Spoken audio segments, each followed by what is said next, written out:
วันนี้เป็นวันที่7 มีนาคม2568ท่านอาจารย์ใหญ่เรืองมิงดางได้สอนระดับ11 12เป็นครั้งแรกจากประเทศออสเตรเลียในช่วงปีนั้นวิชาพลังจักรวาลได้มีการเติบโตมากมายอยู่ที่ยุโรปท่านอาจารย์ใหญ่ได้รับการยกย่องดุษฎีบัณฑิตของมหาลัยโคลัมโบที่ประเทศศรีลังกาเกี่ยวกับแพทย์แผนทางเลือกได้รับการยกย่องของมหาลัย เปิดทางการแพทย์ของประเทศเยอรมนีวิชาพลังจักรวาลกำลังเป็นที่ยอมรับของผู้คนทั่วโลกผู้เรียนพลังจักรวาลที่เข้ามาร่วมประชุมอยู่ที่ยุโรปนั้นแต่ละครั้ง5-6 พันคนเป็นการเรียนรู้ที่มีผู้ที่เข้ามาเรียนรู้ทุกศาสนาและอย่างที่พวกเรารู้ที่ยุโรปนั้น ศาสนาที่มีการพัฒนามากที่สุดก็คือศาสนาคริสต์และด้วยการที่วิชาพลังจักรวาลมีหลายสิ่งหลายอย่างคล้ายกับศาสนาแต่ไม่ใช่ศาสนาที่เรารู้แล้วไม่ใช่ศาสนาเพราะว่าไม่มีการสร้างโบสถ์สร้างวัดไม่มีการยกย่ององค์ศาสนาใดไม่มีข้อกำหนดผูกมัดไม่มีการจำกัด ในสถานที่ที่ฝึกปฏิบัติให้กับเพศต่างๆวิชาพลังจักรวาลในช่วงนั้นท่านอาจารย์ใหญ่เรืองมิงดางได้มีการจัดประชุมที่ประเทศสวิตเซอร์แลนด์ที่ประเทศสวิตเซอร์แลนด์นั้นเป็นเมืองที่เรียกว่าเปิดกว้างแต่ตอนที่ท่านอาจารย์ใหญ่เดินทางผ่านประเทศเบลเยียมเพื่อเข้าไปประเทศสวิตเซอร์แลนด์นั้นปรากฏว่ามันมีเหตุการณ์ที่ตำรวจของเบลเยียมนั้นได้กักขังท่านอาจารย์ใหญ่ไว้เป็นระยะเวลา3 เดือน3 เดือนนั้นวิชาพลังจักรวาลทั่วโลกมันยังมีการสอนมีการเรียนรู้อะไรแต่มันก็เป็นจุดเริ่มต้นที่ว่าจากการที่เราเรียนจะต้องไปเจอตัวต่อตัวท่านอาจารย์ใหญ่ก็ได้ค้นหาวิธีว่าสามารถที่จะเรียนรู้ทางไกลได้หรือไม่และนั่นเป็นสิ่งที่ในช่วงปีนั้นก็คือปี2540ถึงตอนนี้ก็คือยี่28 ปีละตอนนั้นการเรียนทุกระดับชั้นจะต้องมาเจอท่านอาจารย์ใหญ่โดยตรงตัวต่อตัวแต่หลังจากเหตุการณ์นั้นวิชาพลังจักรวาลก็ได้มีการเปลี่ยนแปลงหลังจากที่ท่านอาจารย์ใหญ่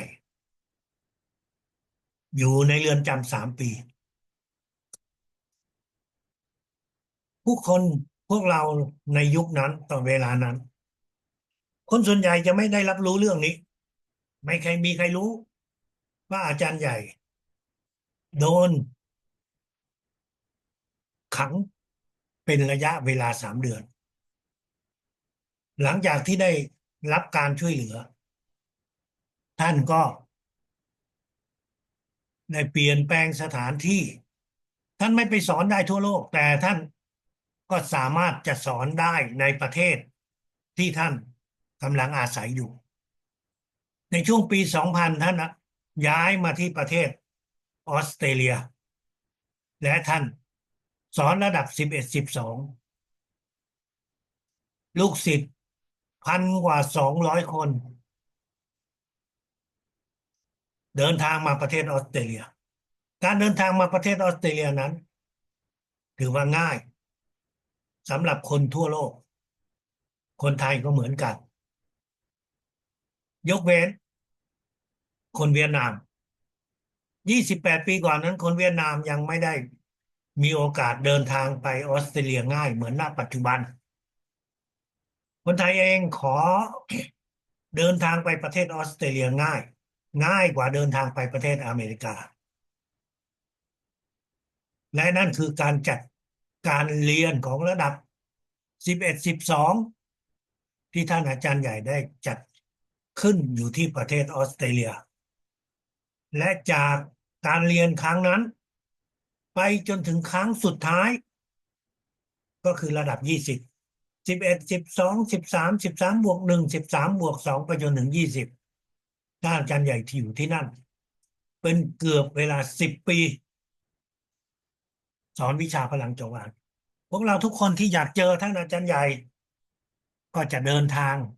ไปที่ประเทศออสเตรเลียบางครั้งบางชั้นเรียนท่านก็จัดผ่านระบบวิดีโอคอนเฟรนซ์ไม่ใช่ระบบเหมือนณปัจจุบันนะครับณปัจจุบันนั้นเราก็สามารถที่จะติดต่อผ่านทางแอปต่าง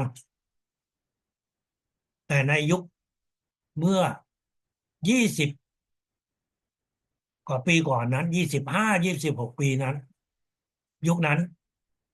ยังไม่มีแอปแบบนี้การเรียนครั้งหนึ่งผ่านโทรศัพท์5 วันที่คนไทยนั่งอยู่เมืองไทยคนเวียดนามเดินทางมาเมืองไทยเรียนค่าโทรศัพท์1 ครั้งของ5 วันเรียน1 ล้าน บาทนะครับอาจารย์จรูนเองเนี่ยเป็นคนทำหน้าที่ดูแลในเรื่องวิดีโอคอนเฟรนซ์ตอนนั้นตกใจเลยที่เขาแจ้งค่าโทรศัพท์มาเป็น1 ล้าน บาทของ5 วันวิชาพลังจักรวาลในระดับ11 12เป็นเวลาที่พวกเราทุกคนนั้นเมื่อจะทำสมาธิท่านก็ต้องใช้พีระมิดตัวนี้พีระมิด13 เซนติเมตรพีระมิด13 เซนติเมตรนี้เราวางอยู่ต่อหน้าแล้วเราก็มองจากบนลงล่างในช่วงเวลา5 นาทีและไม่เกิน30 นาทีเราฝึกทำสมาธิด้วยพีระมิดทุกวันเพื่อที่จะทำให้เรานั้นมีความสามารถที่จะรับพลังจักรวาลในรูปแบบใหม่ในรูปแบบที่ท่านอาจารย์ใหญ่เรียกว่าพลังของมหาพีระมิดคำว่าพลังของมหาพีระมิดคืออะไรที่พวกเรามองเห็นภาพอยู่ด้านหลังของอาจารย์จรูนเป็นพวกพีระมิดเล็กๆจำนวนมหาศาลมารวมกันเป็นรูปแบบของพีระมิดที่ท่านอาจารย์ใหญ่ใช้คำว่ามหาพีระมิดก็เพราะมันมีมหาศาลของพีระมิดเข้ามารวมกันมันเป็นภาพของจินตนาการที่พวกเราทุกคนนั้นจะต้องจินตนาการเมื่อเราจะส่งพลังให้กับตัวเราเองหรือคนอื่น ให้เราจินตนาการในจิตว่ามีมหาพีระมิดจำนวนมากมีพลังของมหาพีระมิดจำนวนมากเข้ามาที่จักรเจ็ดของเราพร้อมกับรหัส801เข้ามาที่จักรเจ็ดเข้ามาคุมทั้งร่างกายของเรานั่นคือช่วง5 วินาทีอย่างน้อยแต่ไม่เกิน15 วินาทีเพื่อให้เราได้รับพลังของมหาพีระมิดพร้อมกับรหัส801ท่านจินตนาการว่ามีมหาพีระมิดเข้ามาที่จักรเจ็ดของเราเข้ามาร่วมมาคุมทั้งร่างกายของตัวเรารหัส801คือรหัสที่เราใช้เป็นความคิดเราคิดว่ามีเลข801ซึ่งรหัสนี้อาจารย์ใหญ่ได้อธิบายว่ามันก็คือตัวเสาอากาศเสาอากาศก็มีแท่งที่ยืนเป็นเลขหนึ่งมีวงกลมที่อยู่ด้านบนและมีปีกสองข้างก็เป็นเลข0และเลข8ให้เราคิดถึงรหัสนี้เพื่อร่วมกับมหาพีระมิดพลังมหาพีระมิดเข้ามาที่ตัวเราเข้ามาที่จักรเจ็ดของเราหลังจากนั้นเราก็คิดถึงพลังของมหาพีระมิดนี้เข้ามาในส่วนที่ร่างกายของเรามีอาการเจ็บมีอาการปวดมีอาการเมื่อยมีอาการต่างๆของโรคภัยไข้เจ็บที่มันมีอยู่ในร่างกายและบางทีเรามีโรคภัยไข้เจ็บแต่เราไม่มีอาการที่แสดงออกเพราะโรคภัยไข้เจ็บนั้นมันยังไม่รุนแรงมันยังไม่มากพอที่จะทำให้เรารู้สึกเจ็บปวดเราจะรับพลังของมหาพีระมิดส่งเข้าไปที่จักระ5432ของเรารับแล้วส่งรับแล้วส่งรับแล้วส่งไปทีละจักระใช้เวลาไม่เกิน15 วินาทีเพื่อที่จะส่งพลังเข้าไปในร่างกายของเราถ้าร่างกายของเรามันมีโรคภัยไข้เจ็บนั่นหมายถึงว่าพวกเซลล์กล้ามเนื้อที่อยู่ในร่างกายของเรานั้นก็จะมีความเสียหายจะมีความผิดปกติเมื่อมันผิดปกติร่างกายของเรามันปกติน้อยมันก็ยังไม่มีอาการเจ็บแต่ถ้ามันขยายตัวมากขึ้นความผิดปกตินั้นเหมือนกับมะเร็งที่เรารู้ตอนแรกๆมันก็เล็กมากแต่นานวันมันก็ค่อยลามออกไปขยายตัวออกไปจนกลายเป็นก้อนเนื้อใหญ่ที่เป็นมะเร็งถ้าเรารู้แล้วส่งพลังไปตั้งแต่ตอนเนิ่นๆแล้วก็จะสลายพวกเซลล์ที่ผิดปกตินั้นได้โรคภัยไข้เจ็บมันก็จะค่อยหายไปมีหลายคนเป็นมะเร็งพอมารู้ถึงวิชาพลังจักรวาลตอนที่รู้ว่าตัวเองเป็นมะเร็งนั้นคืออยู่ในระยะเขาเรียกว่าระยะ 2ระยะ 3แล้วบางคน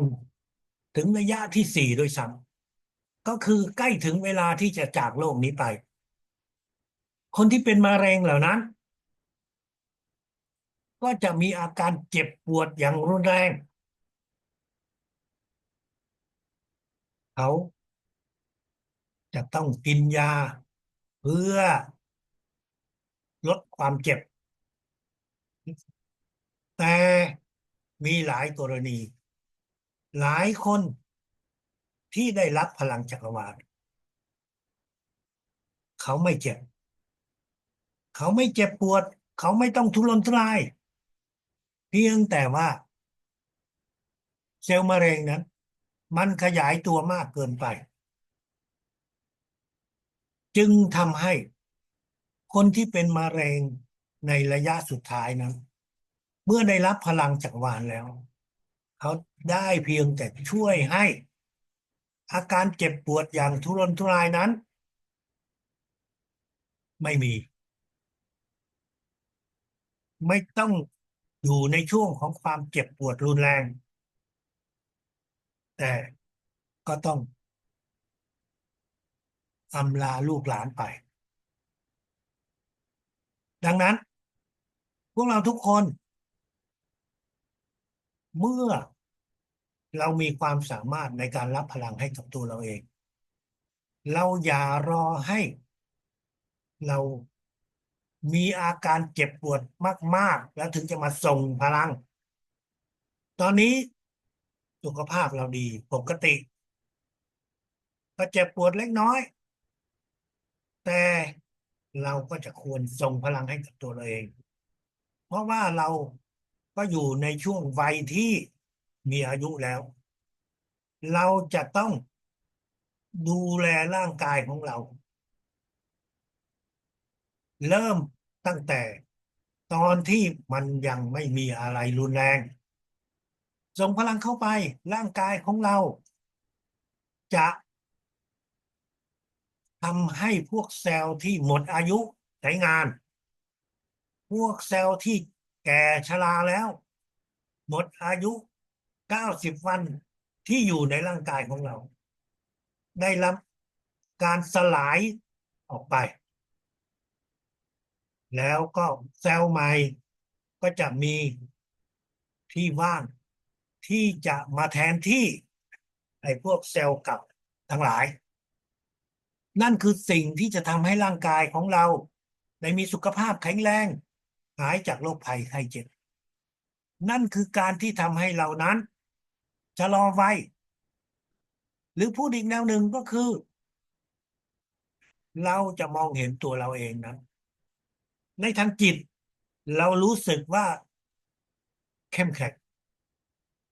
เราไม่รู้สึกเหนื่อยล้าเรามองเห็นคนอื่นดูเหมือนว่าเขาแก่กว่าเราทั้งที่เขาอายุอาจจะเท่ากับเราหรือน้อยกว่าเราเพราะว่าเรากำลังกลับมาเป็นร่างกายที่อ่อนวัยแข็งแรงผิวพรรณดูเต่งตึงมีกล้ามเนื้อสามารถที่จะเดิน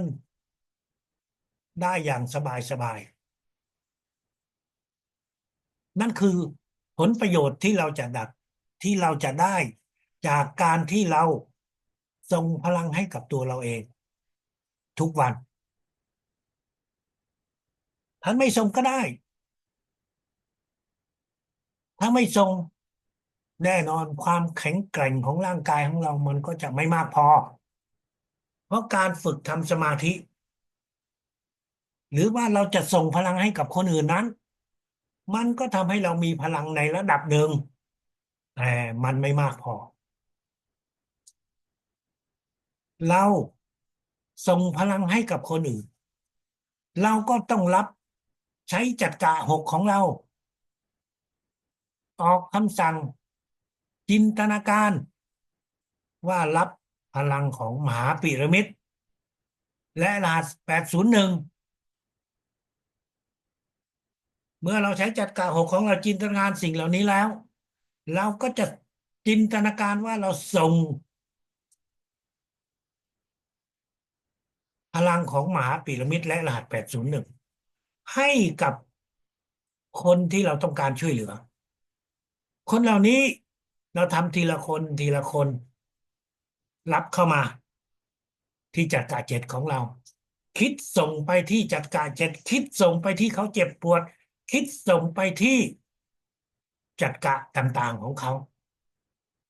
เพื่อทำให้เขานั้นได้หายจากโรคภัยไข้เจ็บที่กำลังมีอยู่หายจากอาการเจ็บปวดที่กำลังมีอยู่ทำให้เขามีสุขภาพที่ดีขึ้นการที่เราส่งพลังโดยการเราใช้พลังส่งด้วยทางจิตนั้นข้อดีมันมีอยู่มากมายคือพลังมันจะแรงคือพลังนั้นเราจะส่งได้ไม่ว่าจะเป็นช่วงเวลาไหนไม่ว่าจะเป็นเขาจะอยู่สถานที่ใดแต่มีข้อเสียอย่างหนึ่งข้อเสียที่หนึ่งคือในขณะที่เราส่งพลังเขาทำอะไรอยู่เขากำลัง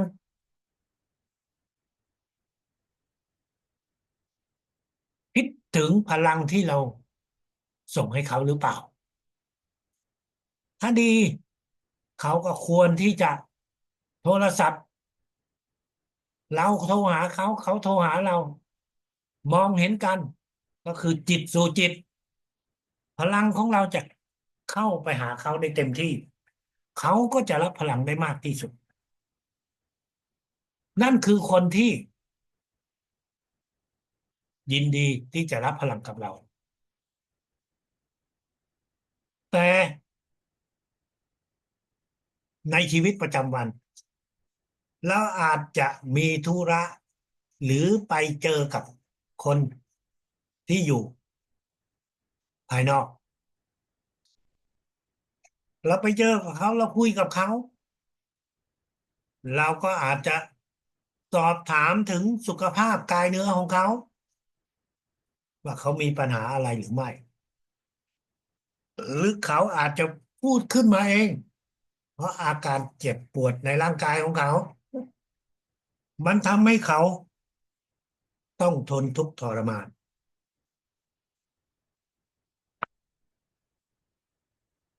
เราไม่ได้เจอเขาทุกวันแต่ในวันนั้นเมื่อเราเจอเขาเราก็แสดงตัวออกว่าเราได้เรียนรู้วิชาพลังจักรวาลวิชานี้เป็นวิชาของพลังจิตเป็นวิชาที่คล้ายๆเหมือนกับว่าทำสมาธิ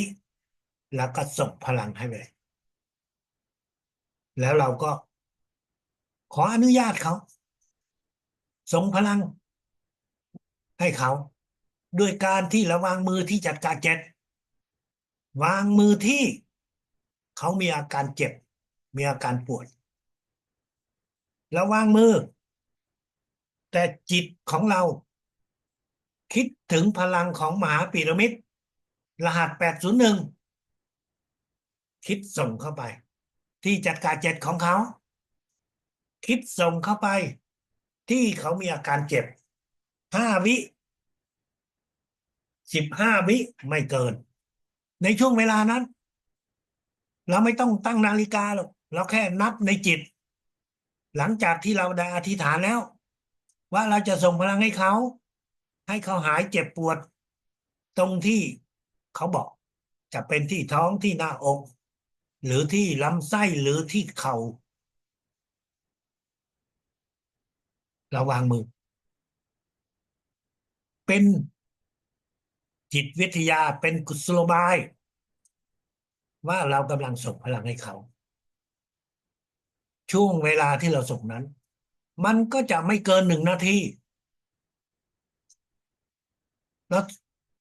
ทำให้สัก1 คน2 คนแต่ไม่ต้องทำมากคนอื่นเขามองเห็นเขาอาจสงสัยเขาอาจจะต้องการให้เราส่งพลังเราก็จะขอเบอร์โทรศัพท์ขอชื่อเพื่อทำการติดต่อแล้วบอกเขา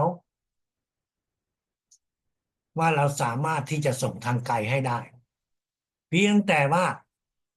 ถ้าเขาจะยินดีก็ควรที่จะรับโทรศัพท์หรือนัดกันกับเราแล้วส่งพลังในวันนั้นได้เพียง1 ครั้งแต่คนที่ได้รับการส่งนั้นถ้า เขามีความรู้สึกดีขึ้นทันที หลังจากที่เราส่งพลังให้ไม่กี่นาที เขาก็จะอยากให้เราส่งพลังต่อให้เขา เขาอาจจะถามเราว่าจะต้องมาเจอเขาทุกวันหรือเปล่าเราก็จะให้คำตอบว่าไม่ต้องแล้วส่งทางไกลได้การที่เราส่งพลังให้กับคนเหล่านี้ตัวต่อตัวมันเป็นการที่ฝึกให้เรามีจิตใจกล้าหาญมีความไม่อายจากการที่เราแสดงตัวออกท่านอย่าคิดว่าทุกคนเขาจะยอมรับกับเราทันทีดังนั้นเมื่อเราส่งพลังให้เขาถ้ามันได้ผลภายในช่วงเวลานั้นๆก็จะดีมากแต่ถ้าไม่ได้เราก็ไม่ต้องกังวลใจกลับไปเดี๋ยวเขาจะรู้สึกดีขึ้นเมื่อจิตของเรามีความเมตตาแล้วส่งพลังฝึกส่งไปสึกส่งไปช่วงแรกๆและอาจจะยังไม่เก่งยังไม่มีความสามารถสูงพอเราก็ฝึกไปเรื่อยๆส่งไปเรื่อยๆให้กับคนที่เราเจอเดี๋ยวสักวันหนึ่งคนเหล่านั้นจะรู้สึกถึงพลังที่เราส่งให้และนั่นคือสิ่งที่เราจะได้คือความสามารถของตัวเราเองการที่เราแสดงออกมันจะทำให้เรานั้นฝึกจิตของเราให้เข้มแข็งฝึกจิตของเราให้กล้าหาญมันเป็นการที่ทำให้ตัวเรานั้นจะสร้างความมั่นใจให้กับตัวเองท่านอย่าคิดว่าเราเพิ่งเรียนก็ยังไม่เก่งอะฝึกไปอีกระยะหนึ่งแล้วค่อยเก่งฝึกไปแบบไหนที่จะเก่งเร็วที่สุดก็คือการที่เราแสดงตัวออกการที่เรากล้าที่จะวางมือถ้าหากว่าเราไม่กล้าที่จะแสดงออกไม่กล้าที่จะวางมือนั่นหมายถึงว่าจิตของเรามันอ่อนแอเรารู้วิธีการแต่จิตของเรายังอ่อนแออยู่ดังนั้นเราต้องกล้าแน่นอนถ้าหากว่าเราอยากจะให้เขาได้มีความสามารถในการรับพลังของเราได้ดีขึ้นเราก็ควรที่จะแนะนำให้เขาว่าในวิชาพลังจักรวาลถ้าหากว่าคุณได้รับการเปิดจักระ100%การที่จะได้รับพลังนั้นจะดีขึ้นเรายังมีความสามารถไม่พอเพราะเราเพิ่งเรียนแค่ระดับ1112เราก็เชิญชวนเขาว่าให้เขาไปเปิดจักระ100%ในกลุ่มของผู้เรียนพลังจักรวาลเริ่มต้นคือ1 2 3 4แนะนำให้เขาไปรับการเปิดพลังไม่เรียนก็ไม่เป็นไรแต่อย่างน้อยก็เข้ามาเพื่อรับการเปิดจักระ100%เดี๋ยวจิตวิญญาณของเขาก็จะค่อยๆพัฒนาค่อยๆรับรู้ตัวเราเองกล้าที่จะบอกกับเขาในรูปแบบนั้นหรือไม่หรือท่านคิดว่าปล่อยให้เขารู้เองแน่นอนสักวันหนึ่งเขาต้องรู้ด้วยตัวเขาเองแต่โอกาสที่เรานั้นแนะนำช่วยเหลือกับคนอื่นมันก็คือการที่เราทำบุญนั่นแหละเราบอกให้เขารู้ในสิ่งที่ดีที่มีประโยชน์ถ้าเราไม่บอกมันก็ไม่ได้ผิดอะไรแต่นั่นหมายถึงว่าใจเรายังไม่กล้าที่จะแสดงออกยังไม่กล้าที่จะส่งพลังอย่างเปิดเผย นั่นคือสิ่งที่เราสามารถที่จะฝึกฝนได้ในการรับส่งพลังให้กับคนอื่นแน่นอนการรับส่งพลังให้กับคนอื่นนั้นเราทำทีละคนทีละคนแต่เรามีเพื่อนจำนวนมากมีคนหลายคนที่เรารู้จักแต่เขาอยู่คนละจังหวัดกับเราเขาอยู่กับคนละอำเภอกับเราเขาอยู่ห่างไกลจากเราเราก็สามารถที่เอาชื่อของคนเหล่านั้นมาส่งพลังส่งในรูปแบบห่างไกลส่งเป็นหมู่เรารู้จักคนจำนวนมากแต่เราไม่สามารถที่จะเชิญเข้ามาที่บ้านท่านกล้าไหมล่ะเหมือนกับรุ่นพี่หลายคนเขาแขวนอยู่หน้าบ้านเลยที่นี่ช่วยบำบัดโลกด้วยพลังจักรวาลตั้งแต่เวลา7 โมงเช้าถึง9 โมงและ4 โมงเย็นถึง6 โมงเย็นรุ่นพี่ของเราหลายคนเขาทำแบบนั้นนะครับเขาไม่มีเวลาทั้งวันแต่เขาก็ประกาศออกไปเขียนป้ายออกไปช่วยท่านอยากจะได้รับชาวบ้านด้วยกันไม่มีอะไรที่จะต้องอายมันไม่เหมือนกับคนในเมืองนะครับคนในเมืองเนี่ยเป็นคนที่ไม่รู้จักบ้านก็อาจจะไม่สะดวกเหมือนกับคนที่อยู่ต่างจังหวัดแต่นั่นก็เป็นวิธีการที่ส่งพลังที่ทำให้ผู้เรียนหลายต่อหลายคนนั้นได้มีความสามารถสูงขึ้นสำหรับพวกเรามีรายชื่อของญาติพี่น้องของเพื่อนร่วมงานของคนรู้จักแล้วก็สามารถที่จะเอารายชื่อเหล่านั้นแบ่งเป็นกลุ่มละ10 คน20 คนหรือมากกว่านั้นก็ได้แต่อย่างน้อยให้เป็นกลุ่มที่เราพอที่จะดูแลในอนาคตตั้งกลุ่มแล้วก็อธิษฐานถึงสิ่งศักดิ์สิทธิ์จิตวิญญาณท่านจันใหญ่ว่าเราจะส่งพลังให้กับคนเหล่านี้ให้เขามีสุขภาพแข็งแรงหายจากโรคภัยไข้เจ็บ แล้วเราก็รับพลังของมหาพีระมิดรหัส801ส่งเข้าไปตามกลุ่มตามจัดการเดี๋ยวพลังมันก็จะถูกแบ่งปันไปให้กับทุกๆคนพลังของมหาพีระมิดและรหัส801จำไว้นะครับเรากำลังอยู่ที่ระดับ11 12เราอยู่ในระดับไหนแล้วฝึกในระดับไหนท่านก็สามารถที่จะฝึกได้ แม้ว่าเราจะเรียนไปถึงระดับสูงแล้วแต่ในบางครั้งในระดับ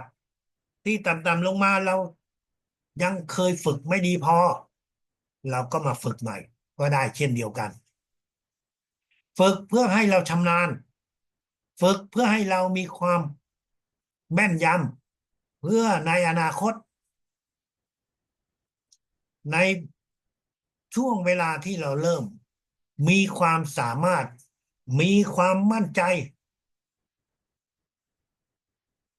เราก็จะทำการสอนให้กับคนอื่นได้ ท่านต้องเข้าใจว่า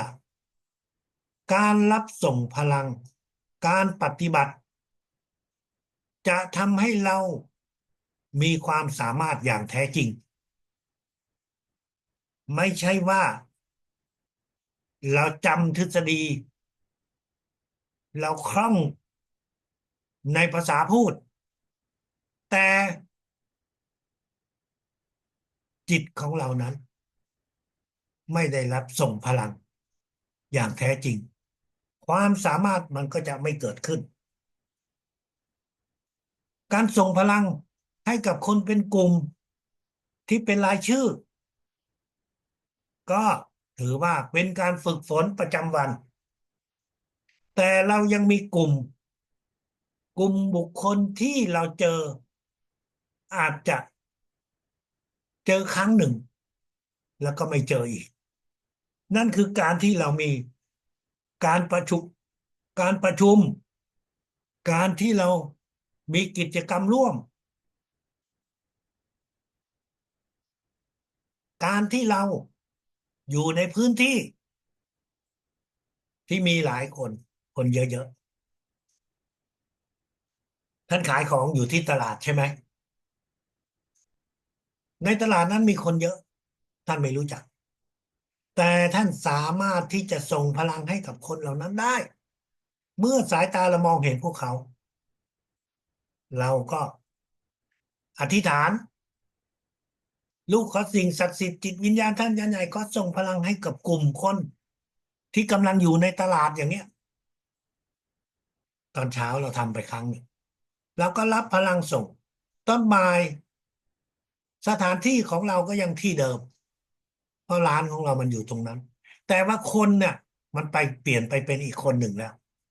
เป็นคนละคนกันถ้าเราส่งพลังให้กับคนเหล่านั้นพลังจิตพลังจักรวาลที่เราส่งเข้าไปทำให้คนเหล่านั้นเขามีการพัฒนาทางจิตวิญญาณท่านรู้ไหมว่าพลังของท่านส่งไปนั้น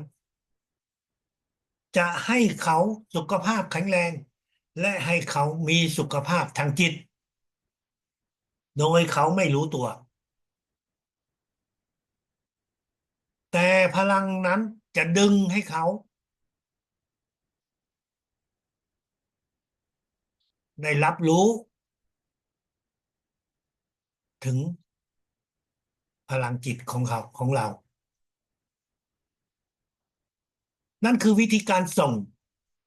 ที่เราเรียกว่าเป็นกลุ่มแต่กลุ่มนี้มันเคลื่อนไหวมันเปลี่ยนไป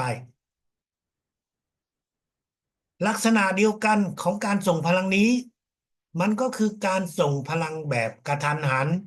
ส่งแบบฉุกเฉินที่เราจะส่งให้กับคนที่เจ็บป่วยให้กับคนที่เจออุบัติเหตุเมื่อเรารับรู้ถึงมีผู้คนที่โดนปัญหาไปโรงพยาบาลบนรถฉุกเฉินโดนอุบัติเหตุรถปอเต็กตึงไปส่งเราก็สามารถที่จะอธิษฐานลูกขอสิ่งศักดิ์สิทธิ์จิตวิญญาณท่านจันใหญ่ลูกขอส่งพลังให้กับกรณีอุบัติเหตุนี้กรณีฉุกเฉินนี้รับรหัส801และก็พลังของมหาพีระมิดส่งคุมเข้าไปคุมไปในพื้นที่ที่เขาโดนอุบัติเหตุถ้าเขาอยู่บนรถแล้วก็คุมไปที่ตัวรถเขานั่งอยู่ในรถจะเป็นรถพยาบาลหรือรถของปอเต็กตึงเราก็ส่งไปเป็นพลังฉุกเฉินที่เราส่งไปเดี๋ยวสิ่งศักดิ์สิทธิ์ก็จะจัดการให้พลังเหล่านี้ไปหาเขาการส่งพลังแบบนี้มันส่งด้วยพลังของจิตเมตตาของความรักที่ไม่มีเงื่อนไขของการทำบุญที่เราเรียกว่าปิดทองหลังพระเขาไม่รับรู้กับตัวเราแต่วิญญาณจิตวิญญาณของเขาจะรับรู้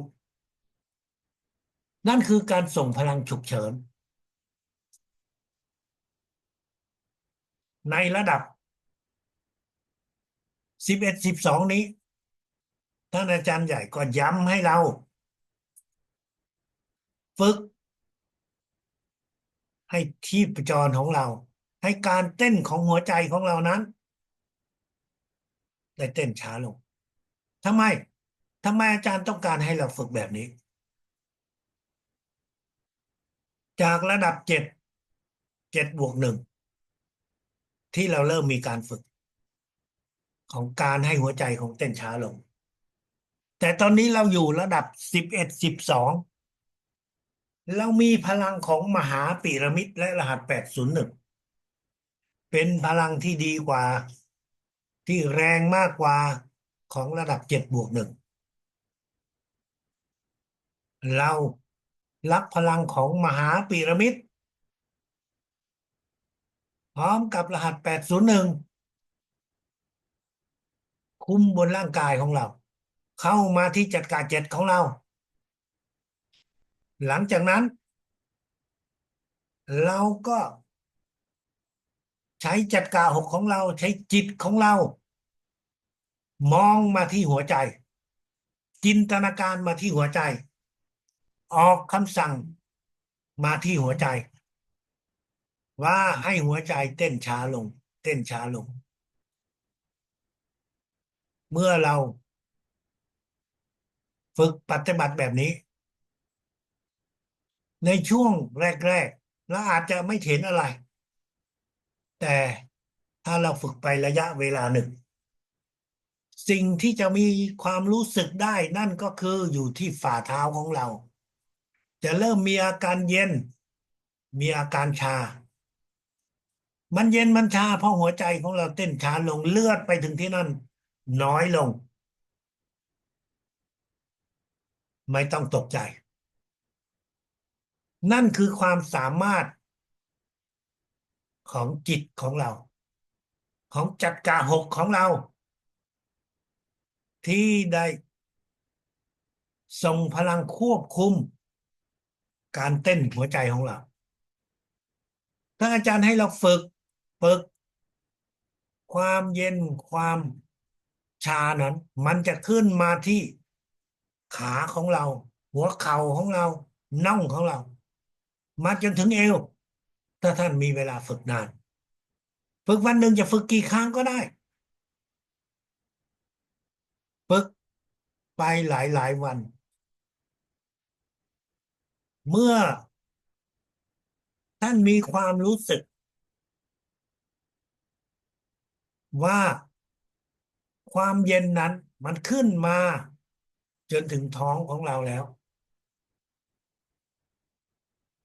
เราก็จะหยุดไม่ฝึก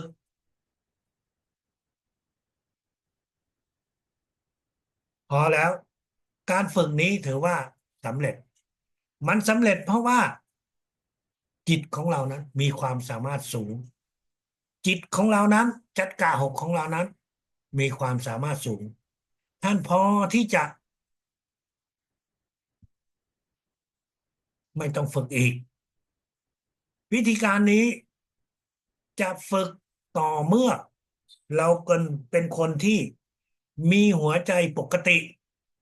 ไม่มีโรคภัยไข้เจ็บเกี่ยวกับหัวใจไม่มีเครื่องช่วยหัวใจที่เราจะได้ฝึกนั่นคือสิ่งที่เราจะต้องเข้าใจเพื่อเราจะได้ฝึกให้ได้ถูกต้องตอนที่เรียนระดับเจ็ด7+1ท่านอาจารย์ใหญ่เคยสอนวิธีการหนึ่งซึ่งตอนนั้นในระดับ7+1ครั้งแรกนั้นหรือครั้งต่อไปเนี่ยระดับ7ท่านจะไม่สอนให้ใช้พลังในสิ่งที่ท่านเรียกว่าจิตวิทยาเป็นหนึ่งเดียวจิตวิทยาเป็นหนึ่งเดียวคืออะไรตอนอยู่ในระดับ7ท่านอาจารย์ใหญ่ไม่เปิดเผยให้กับคนที่ไปเรียนวิชาพลังจักรวาลตอนนั้นอยู่ที่อเมริกาแต่หลังจากที่เรียนครั้งนั้นคนที่ได้ไปเรียนก็ออกมาเล่าให้กับทุกคนฟังว่าโอ้จิตวิทยาเป็นหนึ่งเดียวเหรอก็คือจึงทำให้ระดับ11 12นี้พอเข้าในห้องเรียนก็มีหลายคนขอร้องอาจารย์ใหญ่ว่าอาจารย์ในระดับ7+1นั้นท่านได้สอนวิธีการส่งพลังเมื่อ คู่ชีวิตสามีภรรยามีกิจกรรมร่วมชีวิตด้วยกันขอให้อาจารย์ใหญ่ในระดับ11 12นี้สอนอย่างเปิดเผยให้กับทุกคนท่านอาจารย์ใหญ่ก็ได้สอนวิธีการว่าเมื่อไหร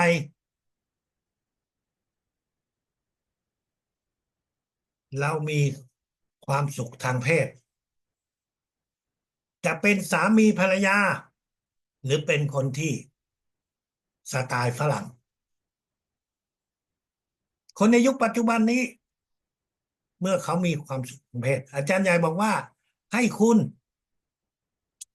ส่งพลังให้กันและกันถ้าทั้งของคนเรียนพลังจักรวาลรับพลังของมหาพีระมิดส่งคุมไปอีกคนหนึ่งพร้อมกับรหัส801ฝั่งตรงข้ามก็ส่งมาฝั่งตรงนี้แต่ถ้าคุณมีคนเดียวเรียนคนเดียวอีกฝั่งหนึ่งเขาไม่ยอมเรียนเพราะเขาไม่ได้เชื่อเราก็ก่อนเริ่มต้นเราก็รับพลังของมหาพีระมิดรหัส801คุมไปคุมไปฝั่งตรงข้ามคุมไปหาตัวเราการส่งพลังตอนเริ่มต้นและเมื่อถึงช่วงที่เราเรียกว่าสูงสุดและเมื่อเราจบกิจกรรมนี้เราก็จะส่งพลังเป็น3 ช่วงโดยระยะเวลาประมาณ5 วินาทีไม่เกิน15 วินาทีการส่งพลังแบบนี้จะทำให้เรามีความสดชื่นมีความแข็งแรงไม่เกิดอาการเหนื่อยล้าเพราะการที่มีความสุขทางเพศนั้นมันเป็นการที่ปลดปล่อยพลังอย่างมหาศาลดังนั้นคนทั่วไปเมื่อจบกิจกรรมนี้ก็อาจจะเบื่อหน่ายก็อาจจะรู้สึกอ่อนเพลียและก็อาจจะ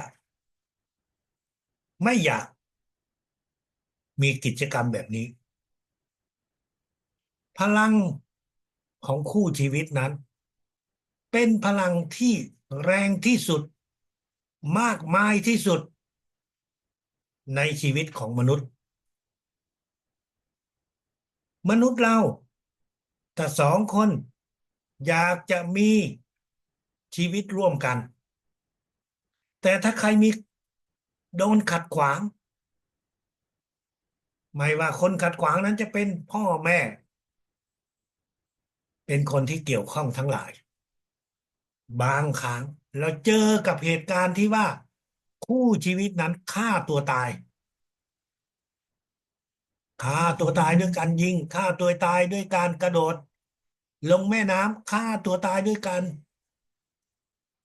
กินของพิษเพื่อให้ทั้ง2 คนนั้นได้ไปอยู่ร่วมกันอยู่ในอีกโลกหนึ่งวิชาพลังจักรวาลที่สอนให้เรา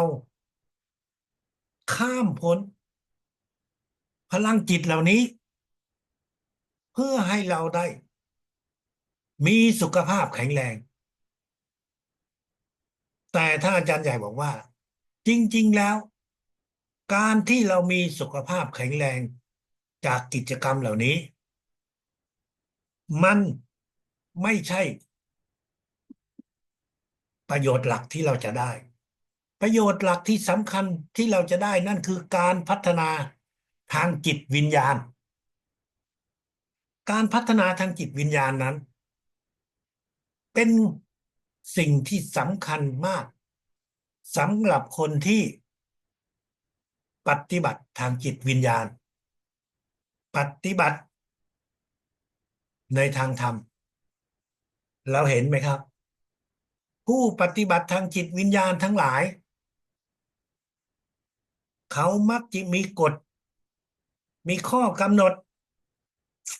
ว่าคุณจะต้องเลิกจากการเป็นสามีภรรยาไปอยู่ในสถานที่ที่มีแต่เพศเดียวไม่ว่าคุณจะอยู่ในศาสนาไหนคุณก็ต้องแยกจากเพศที่สองเพื่อที่จะปฏิบัติทางจิตวิญญาณได้สำเร็จดังนั้นวิชาพลังจักรวาลที่ท่านอาจารย์ใหญ่สอนให้เรานั้นเป็นการฝึกจิตให้จิตวิญญาณของเราได้พัฒนาสูงสุดแม้ว่าเรายังอยู่ในชีวิตประจำวันยังอยู่ในครอบครัวที่มีคู่ชีวิตแม้ว่าอีกฝั่งหนึ่งเขาจะเรียนหรือไม่เรียนพลังจักรวาลก็ไม่สำคัญเพราะว่าการพัฒนาทางจิตวิญญาณนั้นมันไม่ใช่เป็นสิ่งที่จะส่งทอดให้กันได้ใครปฏิบัติคนนั้นได้ใครเรียนรู้คนนั้นได้วิชาพลังจักรวาลเป็นวิชาของการรู้แจ้งด้วยตัวบุคคลที่ฝึกปฏิบัติความเป็นมนุษย์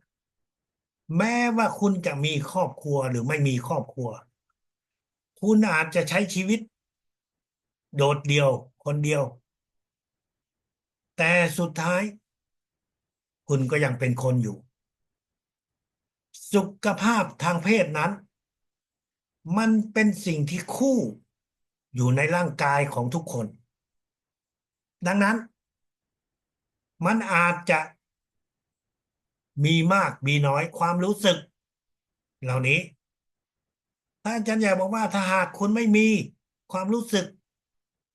มันก็ไปอีกวิธีการแบบปฏิบัติหนึ่งแต่ถ้าคุณมีความรู้สึกเพราะด้วยสิ่งต่างๆที่มันเข้ามากระตุ้นคุณก็จะรับและส่งพลังคุณไม่มีคู่ที่จะส่งคุณก็ส่งไปหาคนอื่นใครก็ได้ส่งไปหาสถานที่ต่างๆก็ได้เพื่อให้เรานั้นชนะของความรู้สึกให้เรานั้นไม่ปล่อยให้เราถูกความรู้สึกต่างๆที่เราไม่ต้องการมากดทับรับแล้วส่งพลังในช่วงเวลาที่มีกิจกรรมแบบนี้จะทำให้เรานั้นพัฒนาจิตวิญญาณของเราได้ดีที่สุดได้สูงที่สุดแต่มันก็เป็นทางเลือกมันไม่ใช่สิ่งที่บังคับว่าคุณจะต้องทำต้องปฏิบัติแต่เป็นทางเลือกให้กับเราวิชาพลังจักรวาลนั้นเราก็จะใช้ในตอนที่เรารับประทานอาหารคุณรับประทานอาหารคุณก็ส่งพลังเข้ากับอาหารที่กำลังรับประทานอยู่ไม่ใช่ตัวเราได้แต่ทุกคนที่อยู่บนโต๊ะอาหารนั้นก็จะได้อาหารที่มีพลังจักรวาลเราไม่ต้องโอ้อวดเรานั่งนิ่งๆใช้จิตของเรารับพลังของมหาพีระมิด801และรหัส801มองไปที่โต๊ะอาหารคุมเข้าไป5 วินาทีจนถึง15 วินาทีไม่ต้องจ้องไม่ต้องแสดงอาการจิตของเราส่งพลังแต่มือของเราอาจจะหยิบนู่นหยิบนี่เหมือนกับว่าเราไม่ได้ทำอะไรแต่จริงๆแล้วตอนนั้นจิตของเรากำลังคิดรับส่งพลังนั่นคือสิ่งที่เราทำเพื่อให้อาหารเหล่านั้นเป็นคุณประโยชน์ต่อร่างกายของเราเพื่อให้อาหารเหล่านั้นไม่เป็นพิษเป็นภัยต่อร่างกายของเราอาจารย์ใหญ่บอกให้เราว่าให้เราส่งเข้าไปกับยาที่เรา ทำการรักษาให้กับผู้ป่วยผู้ป่วยเขาอาจจะกินยาเราก็ถามเขาดูขอดูยาแล้วเราก็จะส่งพลังเข้าไปเพื่อให้เขาสามารถที่จะเขาสามารถที่จะchủ đang dạy chút nữa chú gọi lại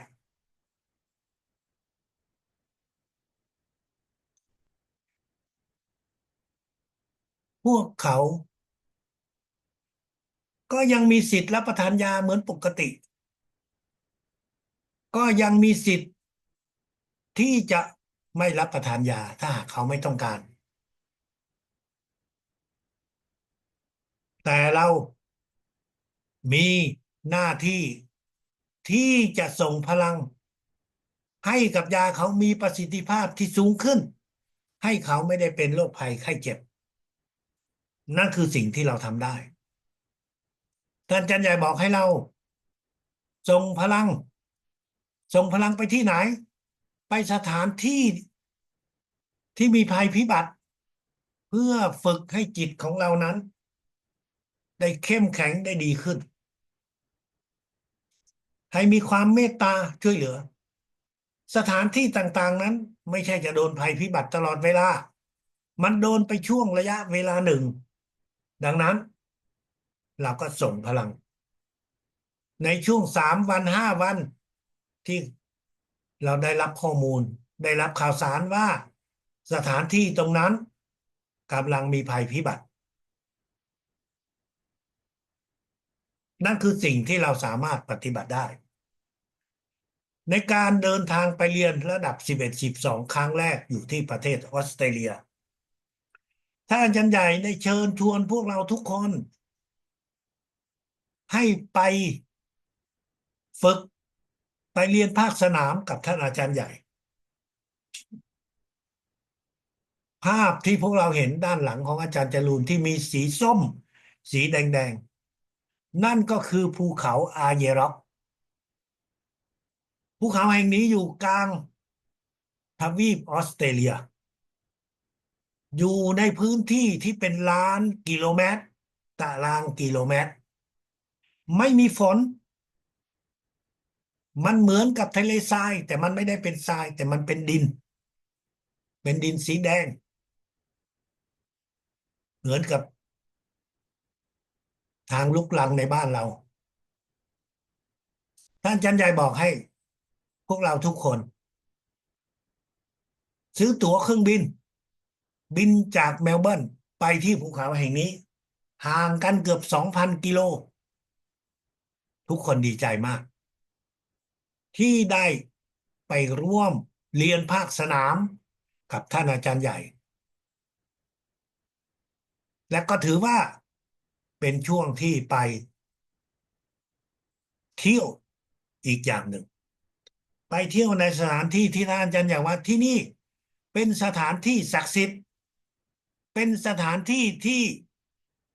บนภูเขานั้นมีรูปภาพของสมองมนุษย์โบราณภาพอยู่ตรงกลาง ถ้าหากเราขยายออกมาเราจะเห็นเป็นภาพสมองของคนทุกคนดีใจมากซื้อตั๋วเครื่องบินไปหลังจากที่เรียนจบ5 วันแล้วเราก็บินไปที่นั่น1,200 กว่าคนไปถึงที่นั่นวันเราเรียน5 วันที่เมลเบิร์นวันที่6เราบินวันที่7เราก็ไปเจอกันอยู่ที่ห้องประชุมใหญ่เพื่อจะรวมตัวกันเดินทางเข้าไปที่ภูเขาอาเยร็อก ภูเขาอาเยร็อกไม่ได้อยู่ติดกับรีสอร์ทหรือโรงแรมที่เราพักเพราะที่นั่นสถานที่นี้เขาไม่ให้มีการสร้างที่พักอาศัยรีสอร์ทหรือโรงแรมใกล้อยู่กับภูเขาต้องอยู่ห่าง15 กิโลเมตรโดยเฉลี่ยทุกคนก็จะต้องเดินทางไปด้วยรถส่วนตัว ก็คือเช่ารถส่วนตัวหรืออาจจะเป็นรถตู้หรืออาจจะเหมือนกับรถเมล์เรารอท่านอาจารย์ใหญ่ในวันที่79 โมงท่านยังไม่มา10 โมงเจ้าหน้าที่ที่ติดต่อกับท่านอาจารย์ใหญ่ก็บอกว่าท่านได้ส่งสารมาเป็นแฟกซ์เขียนมาเป็นจดหมายสมัยนั้นยังไม่มีมือถือที่จะโทรสอบถามอะไรได้มีแต่โทรศัพท์ที่มีสายแล้วก็แฟกซ์เจ้าหน้าที่เอามาอ่านให้เราฟังว่าท่านขอโทษทุกคนเพราะท่านซื้อตั๋วเครื่องบินไม่ได้ท่านจึงเดินทางมาที่ภูเขาอาเยร็อกไม่ได้ทุกคนเชื่อเลยว่าท่านอาจารย์ใหญ่ไม่มีตั๋วเครื่องบินไม่มีใครเชื่อหรอกแต่เรารู้ว่าท่านไม่มาแต่เราไม่รู้เหตุผลที่แท้จริงทำไมท่านบอกให้เรามาที่นี่แล้วท่านไม่มาท่านตั้งใจหลอกพวกเราใช่หรือเปล่าแต่ถึงอย่างไรก็ตามไหนๆพวกเราก็มาถึงแล้วเราก็จะมาอยู่ที่นี่3-4 วันท่านอาจารย์ใหญ่บอกให้พวกเราว่าทุกวันให้เราเข้าไปในภูเขาแห่งนี้ภูเขาที่เรามองเห็นตรงเนี้ยด้วยรูปภาพที่อยู่ไกลๆเนี่ยมันเป็นภูเขาที่ตั้งอยู่บนพื้นดินที่ไม่มีต้นไม้มีแต่พุ่มหญ้าและมีเส้นทางที่รอบๆภูเขามีความยาวประมาณ4 กิโลเมตรอาจารย์ใหญ่บอกให้เราพวกเราว่าเข้าไปเช้า1 รอบเย็น1 รอบเดินรอบภูเขา4 กิโลเมตรถ้าเราเดินแบบรวดเร็วก็1 ชั่วโมงแต่ถ้าอาจารย์อยากว่าไม่ต้องรีบเดินเดินเข้าไปแล้วก็พักผ่อนหาพุ่มไม้มังร่มไปนอนพักไม่ใช่นอนนั่งพักผ่อนแล้วก็ทำสมาธิมองไปที่ภูเขาทำสมาธิอืม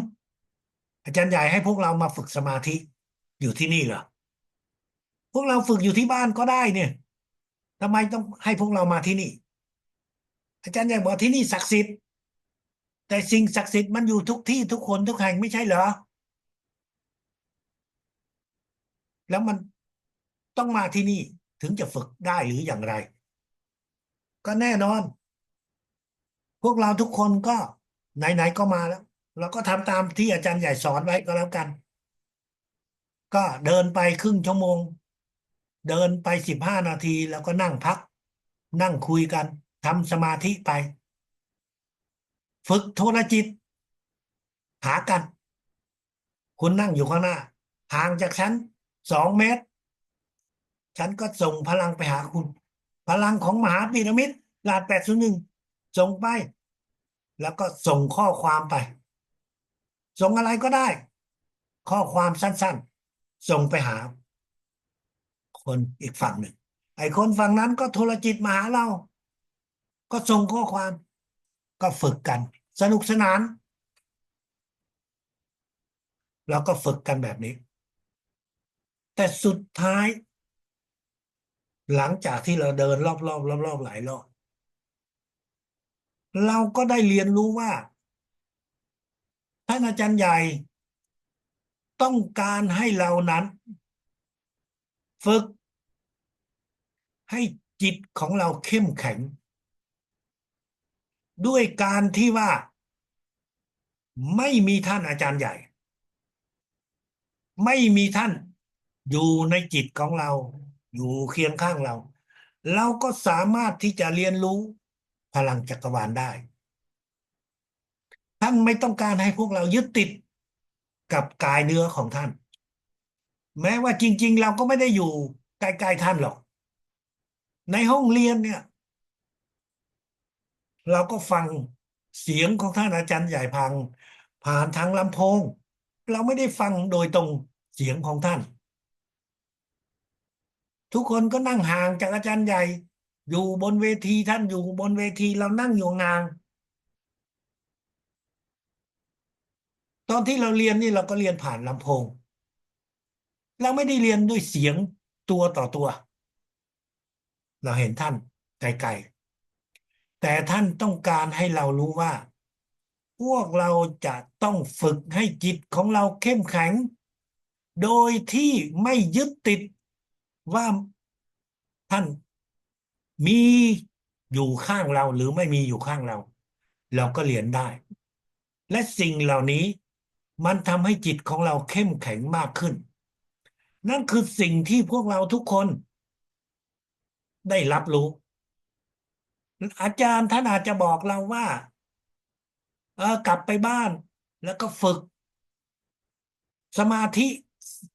ฝึกติดต่อทางจิตแต่การฝึกแบบนั้นเราก็ฝึกอยู่แต่มันไม่ได้มีสิ่งที่ทำให้จิตของเรานั้นชาร์จเต็มแล้วชาร์จแบตเตอรี่เต็มแล้วถอดปลั๊กเครื่องมันไม่มีชาร์จการทำที่ให้จิตของเรานั้นจดจำเหมือนกับที่ว่าท่านหลอกเราไปที่ภูเขาอาเยรอกแล้วท่านปล่อยพวกเราไปแล้วเจ็บในจิตของเราแต่ในขณะเดียวกันเราก็จดจำได้ว่าโอ้การเรียนรู้พลังจักรวาลท่านอาจารย์ใหญ่ไม่ต้องการให้เรายึดติดกับผู้สอนคือตัวท่านหรือกับรุ่นพี่ของเราทุกคนรุ่นพี่ที่สอนให้เรานั้นเป็นคนที่นำพาบอกให้เรารู้วิธีการเส้นทางการรับและฝึกพลังแต่เราจะไม่ยึดติดเหมือนกับที่ท่านอาจารย์ใหญ่สอนให้กับพวกเราเรารู้จักขอบคุณเรารู้จักบุญคุณของผู้ที่แนะนำที่สอนให้เราแต่การยึดติดนั้นมันหมายถึงว่าถ้าไม่มีท่านเราจะทำอะไรไม่ได้ นั่นคือสิ่งที่ท่านอาจารย์ใหญ่ได้ปลูกฝังในจิตของผู้เรียนในรุ่นนั้นและแน่นอนมันก็จะต้องถูกถ่ายทอดเพื่อให้พวกเราทุกคนนั้นได้มีความสามารถเพื่อให้เราทุกคนนั้นจะไม่กลายเป็นพลังจักรวาลที่ผิดเพี้ยนพลังจักรวาลที่ผิดเพี้ยนคือพลังจักรวาลที่บอกว่าอาจารย์ใหญ่ตายไปแล้วก็คือจบสิ่งที่ท่านสอนก็คือ หมดความศักดิ์สิทธิ์สิ่งที่ท่านแนะนำคือหมดการน่าเชื่อถือท่านอาจารย์ใหญ่ให้พวกเราได้รู้ว่าสิ่งที่เราเรียนรู้นั้นมาจากสิ่งศักดิ์สิทธิ์มันสิ่งศักดิ์สิทธิ์นี่มันอยู่ตลอดไปกับชีวิตของพวกเราสิ่งศักดิ์สิทธิ์ที่เรามองไม่เห็นสิ่งศักดิ์สิทธิ์ที่เราแตะต้องไม่ได้แต่มันอยู่เคียงข้างอยู่กับพวกเราทุกที่ทุกคนทุกแห่งตัวท่านอาจารย์ใหญ่กายเนื้อของท่าน สักวันหนึ่งมันก็ต้องถูกเผาไปสักวันหนึ่งมันก็กลับไปสู่ธรรมชาติแต่จิตวิญญาณของท่านยังอยู่กับพวกเราดังนั้นท่านจึงสอนให้พวกเราว่าอย่ายึดติดตัวของท่านท่านหลอกให้พวกเราไปภูเขาอาเยร็อกเพื่อที่เราจะได้เข้าใจเพื่อที่เราจะได้ทำตัวให้ถูกต้อง แน่นอนในวันนี้พวกเราทุกคนก็ไม่มีความจำเป็นว่าเราจะต้องไปภูเขาอาญะเพื่อที่จะไปเดินรอบๆตรงนั้นมันเป็นกุศโลบายเท่านั้นถ้าอาจารย์ใหญ่อยู่ในยุคที่มองเห็นภูเขาไอร็อกจากข้างล่างก็เห็นเหมือนกับที่พวกเราเห็นเหมือนกับ ภูเขาหัวโล้นๆเป็นเหมือนกับเม็ดขนุนที่อยู่บนพื้นแต่ในยุคปัจจุบันถ้าท่านใช้ Google Map ท่านมองภูเขาอายร็อกจากดาวเทียมลงมาท่านจะเห็นว่าภูเขาอายร็อกนี้มีรูปร่างคล้ายๆกับมหาพีระมิดมี3 ด้านที่เป็นรูปร่างเหมือนกับพีระมิดจากท้องฟ้าหลายร้อยกิโลเมตรจากจานดาวเทียมมองลงมาเราจะเห็นว่าอายร็อกคือมหาพีระมิดที่ธรรมชาติสร้างขึ้นมาที่พวกเราทุกคนท่านอาจารย์ใหญ่มองเห็นด้วยจิตว่าที่นี่มีความศักดิ์สิทธิ์นั่นคือสิ่งที่ในปัจจุบันพวกเราสามารถที่จะมองเห็นได้แต่ตอนที่ท่านอาจารย์ใหญ่สิ่งเหล่านี้ยังไม่มีที่จะให้เราเห็นท่านบอกให้กับพวกเราว่าให้พวกเราฝึกในการที่เราใช้พลังของมหาพีระมิด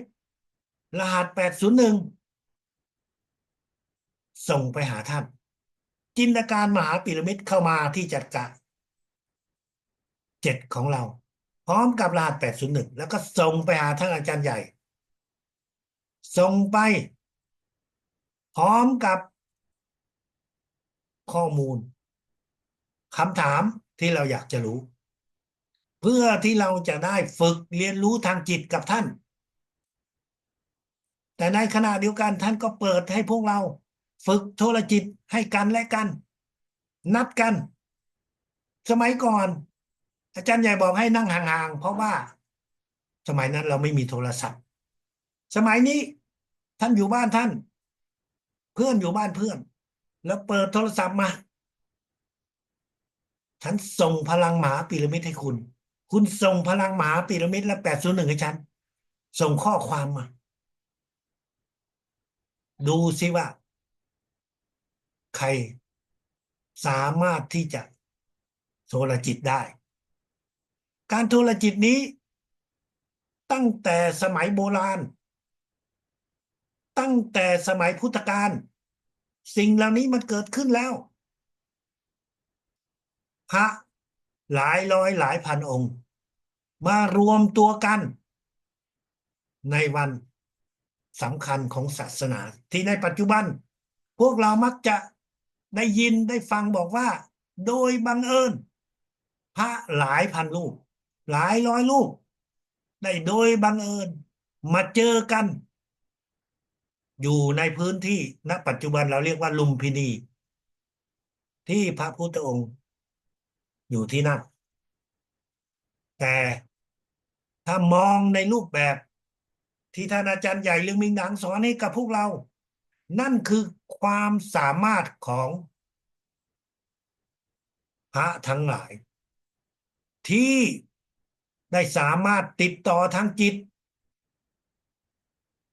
กับพระพุทธองค์เพื่อที่จะมารวมตัวกันมันไม่ใช่เป็นการบังเอิญแต่มันเป็นความสามารถที่มนุษย์เราฝึกปฏิบัติมาได้แล้วจบระดับ11 12ท่านไหนมีคำถามอะไรก็สามารถที่จะถามได้นะครับเชิญครับ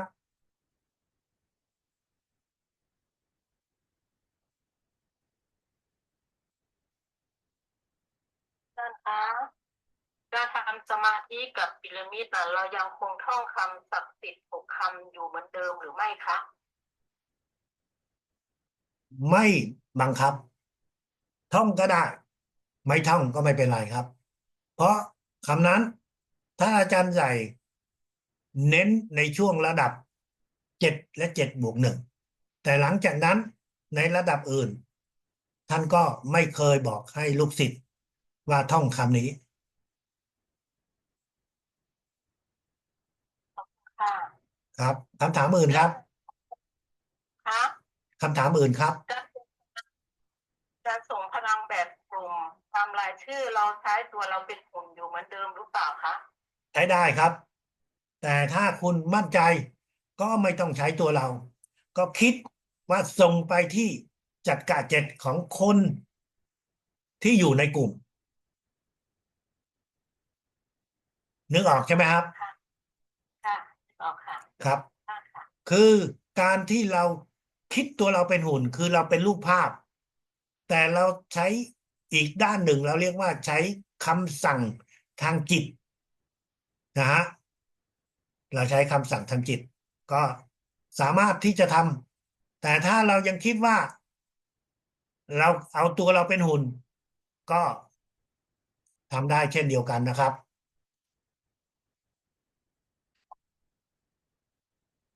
ครับ